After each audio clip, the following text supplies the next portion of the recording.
Mahigit sa ₱1 milyong halaga ng mga wildlife species na iligal na ipinuslit papasok ng bansa nasabat sa General Santos City. Si Jaira Mundez sa detalye.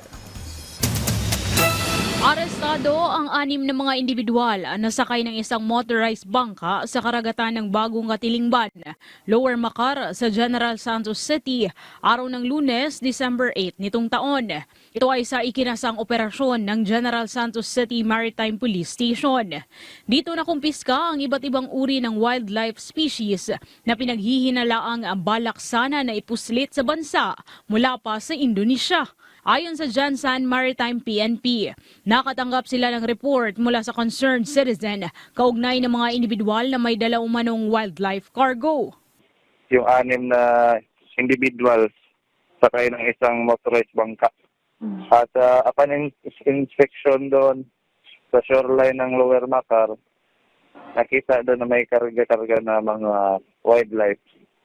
Narecover ng mga otoridad ang Nicobar Pigeon, Leopard Tortoise, Sulcata Tortoise, higit 30 blue-tongued skinks kung saan 12 ang namatay, black and white tegu, blood pythons, reticulated pythons, green tea pythons, Indonesian pit vipers, Madagascar ground boas at snow iguana.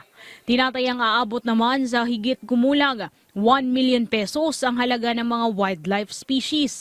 Napagalaman din na may kasamang mga dayuhan ang mga nadakip na individual at patuloy pa ang pakikipag-ugnayan ng kapulisan sa Bureau of Immigrations.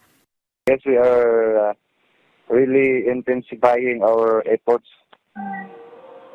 especially sa ating maritime zone dito sa coastal waters natin para ma-preempt, ma-deter o ma-arrest itong mga violators ng maritime laws at environmental laws. Kasama na dyan yung trafficking, wildlife trafficking, smuggling, and other crimes.